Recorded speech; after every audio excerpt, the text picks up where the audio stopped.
அப்படி இல்லை. முதன்மை நம்ம கஷ்டத்துக்கு தீர்வுனா நம்ம ஃப்ரெண்டுக்கு கால் பண்ணுவோம், வேறு யாராவது நமக்கு தெரிஞ்சவங்கள தான் கால் பண்ணுவோம். மனைவியா அதெல்லாம் ஒன்றும் இல்லைம்மா நல்லதா இருக்கேன்னு விட்டுருவோம்.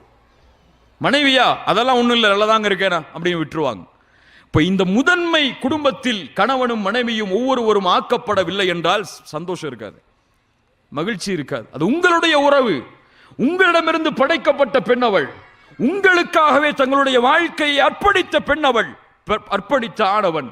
இந்த உணர்வு இந்த இருவருக்கும் மத்தியிலே பகிரப்பட வேண்டும். ரசூலுல்லாஹி ஸல்லல்லாஹு அலைஹி வஸல்லம் சிறந்த முன்மாதிரி கணவன். தங்களுடைய மனைவிமார்களோடு அவர்களுக்கு இருந்த ரொமான்டிக் மாதிரி யாருக்கு இருக்க முடியாது. ரொமான்ஸ் ஹராம் தான். ஹராமா? மனைவிமார்கள்ட்ட ரொமான்ஸ் இருக்கிறது ஹராமா ஹலாலா? ஹலால். ரசூலுல்லாஹி ஸல்லல்லாஹு அலைஹி வஸல்லம் உடைய ரொமான்ஸ் என்ன தெரியுமா? இன்னைக்கு உது செஞ்சுட்டு மனைவி ஏதாவது துணியை கொடுக்க வருவாங்க, காசை கொடுக்க வருவாங்க, கைப்பிடி அடிச்சா ஐயோ அஸ்தக்ஃபிருல்லாஹ் உது போயிருமேன்னு சொல்லி மறுபடியும் உது செய்வோம். தொட்டாத என்ன தொட்டாதம்பாங்க. ரசூலுல்லாஹி ஸல்லல்லாஹு அலைஹி வஸல்லம் உடைய ரொமான்ஸ் என்ன தெரியுமா? அல்லாஹ்வுடைய தூதர் ஸல்லல்லாஹு அலைஹி வஸல்லம் தங்களுடைய மனைவிமார்களோடு நடந்து கொள்ளக்கூடிய முறை ஆயிஷா ரலியல்லாஹு அன்ஹா சொல்கிறார்கள், அல்லாஹ்வுடைய தூதர் ஸல்லல்லாஹு அலைஹி வஸல்லம் தொழுகைக்கு செல்வதற்கு முன்னால் மனைவிகளை முத்தமிடாமல் செல்ல மாட்டார்கள். மனைவிகளை எத்தனை வக்துக்கு? 5 வக்துக்கும் ரசூலுல்லாஹி ஸல்லல்லாஹு அலைஹி வஸல்லம் தொழுகைக்கு போறதுக்கு முன்னாடி மனைவியை கூப்பிட்டு ஒரு முத்தமிட்டு தான் அல்லாஹ்வுடைய ரசூல் ஸல்லல்லாஹு அலைஹி வஸல்லம் செல்வார்கள். என்ன ஒரு முன்மாதிரி அன்பை வெளிப்படுத்துறதுல. வீட்டுக்கு போறீங்களா, கொஞ்சம் தூரத்தில் இருந்து ஒரு கிஃப்ட், ஒரு ரோஸை வாங்கிட்டு போங்களேன், தப்பு இல்லையே. ரோஸை கொடுக்கறது தப்பு இல்லையே. ரோஸை கொடுத்து உன்னை நான் நேசிக்கிறேமா, அல்லாஹ் நம்மளுடைய நேசத்தை அதிகப்படுத்துன்னு சொல்ற தப்பு இல்லையே. அந்த பெண் எதை விரும்புகிறாளோ அதை ஒரு அன்பளிப்பாக அந்த பெண்ணுக்கு செய்வது தப்பு இல்லையே. இப்படி அன்பும் பாசமும் காதலாக அந்த குடும்பத்தில் வெளிப்படுத்தப்பட்டால் நிரந்தரமாக அந்த அன்பு அமையும். அப்துல்லா இப்னு மஸ்ஊத் ரலியல்லாஹு அன்ஹு தங்கள் மனைவியை அதிகமாக நேசித்த நபித்தோழர்களில் ஒருவர். அப்துல்லா இப்னு மஸ்ஊத் ரலியல்லாஹு அன்ஹு வீட்டுக்கு போறதுக்கு முன்னாடி வாகனத்தை நிப்பாட்டி இறங்கி ஆடைகள் எல்லாம் சரிபடுத்துவாங்க. தங்களுடைய முகத்தை எல்லாம் தொடச்சு தலையெல்லாம் நல்ல சீவி உள்ள போவாங்க. சில சஹாபாக்கள் அதை பார்த்து சிரித்தார்கள். அப்துல்லா இப்னு மஸ்ஊத் என்ன செய்கிறாய்? போது சொன்னார்கள், எனக்காக அலங்கரித்து என்னுடைய மனைவி வீட்டிலே இருக்கும் பொழுது அவளுக்காக நான் அலங்கரிக்க கூடாதா? பல பேர் கேட்பாங்க, அதெல்லாம் அந்த காலத்து மனைவி, சஹாபிய பெண்களை சொல்றீங்க, இந்த காலத்துல எல்லாம் அப்படி இல்லைன்னு சொல்லக்கூடாது. இப்ப எங்களுடைய மனைவிமார்கள் எங்களுக்காக அலங்கரித்திருக்கும் பொழுது நாங்கள் அவர்களுக்காக அலங்கரிக்க கூடாதா என்று அப்துல்லா இப்னு மஸ்ஊத் ரலியல்லாஹு அன்ஹுமா தன்னை அலங்கரித்து சொல்வார்கள். கணவன் மனைவிக்காக அலங்கரிப்பது, மனைவிக்காக கணவன் அலங்கரிப்பது, கணவனுக்காக மனைவி அலங்கரிப்பது, இந்த உறவு மகிழ்ச்சியாக அமையும். இவர்கள் இதை தொடரும் வரை. வீட்டுக்கு போகும்போது இரவுல போடுற ஆடையை கொண்டு வந்து முன்னாடி நிப்பாட்டுனா என்னது? இன்னைக்கு முக்கியமா சொல்லப்படக்கூடிய விஷயம், சொல்ல வேண்டிய விஷயம் என்ன தெரியுமா? கல்யாணம் ஆகி பெண்களுக்கு குறிப்பா சொல்லியாகணும், 2-3 வருஷம் வரைக்கும் தான் தங்களுடைய உடல் அவங்க பாதுகாக்கிறாங்க. உடல் அழக 2 குழந்தை பிறந்துருச்சா உடல் அப்படியே விட்டுறாங்க. ஆண்களும் தான் கல்யாணம் ஆகிற வரைக்கும் தன்னுடைய உடம்பை ஃபிட்னஸா, பாடியை நல்லா ஷேப்பா வச்சிருக்காங்க, பொண்ணு கிடைக்கணும்னு சொல்லி.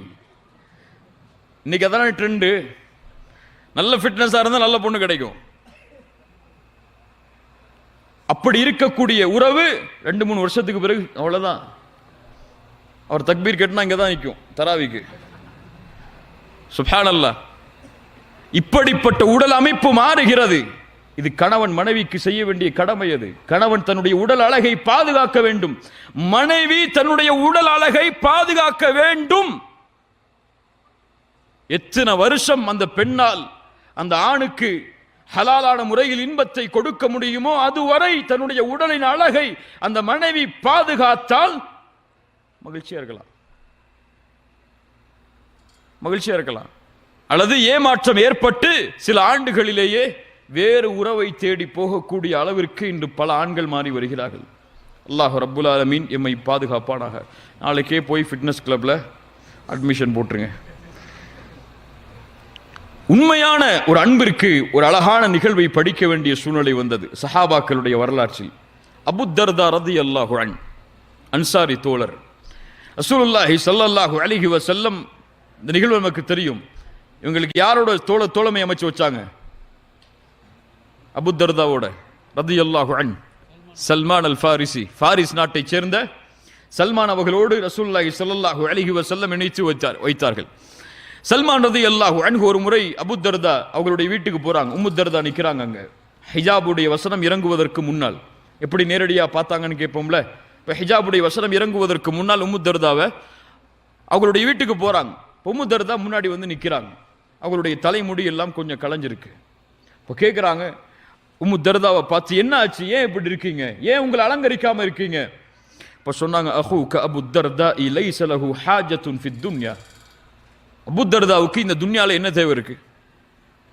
அவர் எப்பவுமே இபாதத்திலே வாழ்றாரு, அவருக்கு என்ன தேவை இருக்கு அப்படின்னாங்க. இப்போ சல்மான் அல் ஃபாரிசி எப்படியாவது அபூ தர்தாவுக்கு இதை உணர்த்தியாகணும்னு சொல்லி அந்த வீட்டில் தங்குறாங்க. உணவு வைக்கப்படுது சல்மான் அல் ஃபாரிசிக்கு முன்னாடி. அபூ தர்தா உள்ள வர்றாங்க. சல்மான் அல் ஃபாரிசி சொல்றாங்க அபூ தர்தாவை பார்த்து, அபூ தர்தா வாங்க சாப்பிடுவோம். அபூ தர்தா சொன்னாங்க, நான் நோன்பாளி, நஃபிலான நோன்பு தானே, விருந்தாளி வந்திருக்கேன், பரவாயில்லை, நோன்பு முடிங்க, சாப்பிடுங்க. சாப்பிட்றாங்க. இரவுடைய நேரம் வருது. அபூ தர்தாவும் சல்மான் அல் ஃபாரிசி ரலியல்லாஹு அன்ஹுமா ரெண்டு பேரும் தூங்க போறாங்க. சல்மான் அல் ஃபாரிசி தூங்கக்கூடிய நிலைமை வந்ததுக்கு பிறகு அபூ தர்தா எழுந்து தொழ ஆரம்பிச்சாங்க. முதல் இரவுலேயே, இரவுடைய முதல் நேரத்திலேயே சல்மான் அல் ஃபாரிசி ரலியல்லாஹு அன்ஹு சொன்னாங்க, அபூ தர்தா கொஞ்சம் வாங்க, உட்காருங்க, தூங்குங்க. முதல் இரவுல வாங்கணும்னு அவசியம் இல்லை, தூங்க வச்சாங்க. சல்மான் அல் ஃபாரிசி கொஞ்சம் கண்ணு மூடினதுக்கு பிறகு மறுபடியும் எழுந்து தொழ ஆரம்பிச்சாங்க. அபூ தர்தா தூங்குறீங்களா இல்லையா, தூங்க. கடைசி மூன்றாவது இரவு வந்துச்சு. அபூ தர்தாவை எழுப்புனாங்க சல்மான் அல் ஃபாரிசி, வாங்க இப்போ தொழுவோம், இதான் தொழுறதுக்கு சரியான நேரம், இப்போ தொழுவோம், இரவு முழுக்க தொழணும்னு இல்லையே. அப்போது சொன்னார்கள், அபூ தர்தா உன்னுடைய ரப்புக்கு செய்ய வேண்டிய கடமை இருக்கிறது, உன் நஃப்ஸுக்கு செய்ய வேண்டிய கடமை இருக்கிறது, உன் குடும்பத்திற்கு செய்ய வேண்டிய கடமை இருக்கிறது, ஒவ்வொன்றின் கடமையையும் நீ கொடுத்தே ஆக வேண்டும். ரசூலுல்லாஹி ஸல்லல்லாஹு அலைஹி வஸல்லம் இடத்தில் இந்த செய்தியை கொண்டு போய் சேர்த்தாங்க சல்மான் அல் ஃபாரிசி. ரசூலுல்லாஹி ஸல்லல்லாஹு அலைஹி வஸல்லம் சொன்னார்கள், ஸதக சல்மான் உண்மையை சொன்னார். ஆமா, அவர் சொன்னது உண்மைதான். மனைவிக்கு கடமை இருக்கிறது, அதை அபூ தர்தா நிறைவேற்றியாக வேண்டும், அல்லாஹ்வுடைய கடமையோடு. என்ன ஒரு நீதமான மார்க்கம் பாருங்கள். அபூ தர்தா உம்மு தர்தா ரலியல்லாஹு அன்ஹுமா, இந்த ரெண்டு பேரும் சிறந்த கணவன் மனைவி. உம்மு தர்தா ரலியல்லாஹு அன்ஹா அல்லாஹ்வுடைய தூதர் ஸல்லல்லாஹு அலைஹி வஸல்லம் உடைய பெரும்பான்மையான பிரயாணங்கள் இருக்க ஆசைப்பட்டாங்க மார்க்க கல்விக்காக. ரெண்டு பேரும் இந்த தீனோடு தன்னை இணைத்துக் கொள்வதற்கு அவ்வளவு போராடினார்கள். சிறந்த கணவன் மனைவியாக அதற்கு பிறகு வாழ்ந்து காட்டினார்கள், கடமைகளை நிறைவேற்றி. அபூ தர்தா ரலியல்லாஹு அன்ஹு அவர்களுடைய மரண நேரம் வருகிறது. உம்மு தர்தா ரலியல்லாஹு அன்ஹா அபூ தர்தா அவர்களுடைய அருகில் இருக்கிறாங்க. அப்ப சொல்றாங்க அவங்களுடைய மரண நேரத்தில் தன்னுடைய கணவனை பார்த்து, என்னுடைய கணவரே, இந்த துன்யாவுடைய வாழ்க்கையில என்ன பெண் கேட்டு என்னுடைய வாப்பாட்ட போய் நின்னீங்க, நீங்க என் வாப்பா உங்களுக்கு என்ன திருமணம் முடிச்சு கொடுத்தாரு, அல்லாஹ் இடத்துல நான் துஆ செய்யறேன், சொர்க்கத்தில் அல்லாஹ் எமக்கு திருமணம் செய்யணும்னு சொல்லி, சொர்க்கத்திலையும் நம்ம கணவன் மனைவியாக வாழ வேண்டும் என்று அதற்காக உங்களுக்கு நான் வாக்கு கொடுக்கிறேன். சொர்க்கத்தில் நான் உங்களுக்கு மனைவியா வரணும்னு ஆசைப்படுறேன். இந்த உலகத்தில் எப்படி இருந்தோமோ அது போல சொர்க்கத்திலையும் நீங்க என்னுடைய கரத்தை பிடிக்கணும்னு ஆசைப்படுற அப்படின்னு சொல்றாங்க. ஒரு மனைவி கணவனை புகழ்ச்சிக்காக அந்த நேரத்தில் சொல்லக்கூடிய வார்த்தை நமக்கு தெரியும். அபூ தர்தா ரலியல்லாஹு அன்ஹு அவர்கள் மரணமானதற்கு பிறகு அந்த உம்மு தர்தா ரலியல்லாஹு அன்ஹாவை யார் பெண் கேட்டு வருகிறார்கள் தெரியுமா? ஒரு ஹலீஃபா முஆவியா ரலியல்லாஹு அன்ஹு பெண் கேட்டு வர்றாங்க. முஆவியா ரலியல்லாஹு அன்ஹு அவர்களுக்கு சொல்லி அனுப்புறாங்க, உண்மையான காதலை பாருங்கள், கணவனை அவர்கள் உண்மையாக நேசித்த விதத்தை பாருங்கள், வாழும் பொழுதும் மரணித்ததற்கு பிறகும் இல்லை, நான் ஒருபோதும் உங்களை இந்த துன்யாவில் நான் திருமணம் செய்ய முடியாது, அபூ தர்தாவை சொர்க்கத்திலே நான் திருமணம் செய்வதாக வாக்களித்து விட்டேன், இன்ஷா அல்லாஹ், அதற்காக நான் இந்த துன்யாவிலே உங்களோடு என்னால் இணைய முடியாது. ஒரு ஹலீஃபாக்கு சொல்லி அனுப்புறாங்க. சுப்ஹானல்லாஹ், என்ன ஒரு நேசம், என்ன ஒரு பாசம் பாருங்கள், என்ன ஒரு காதல் இது. இதுவல்லவா எமக்கு முன்மாதிரி காதலாக முன்வைக்கப்பட வேண்டும். ஆனால் இன்னைக்கு சினிமா நடிகைகளும் நடிகர்களும் ஒரு பணத்திற்காக காசுக்காக நடிக்கக்கூடிய நடிப்பு எமக்கு முன்மாதிரியா தெரியுது காதலுக்கு. இந்த மாதிரி வாழணும்பா அப்படின்னு அவங்கள முன்மாதிரியா காட்டுறோம். அல்லாஹ் ரப்புல் ஆலமீன் நம்மை சீர்படுத்துவானாக.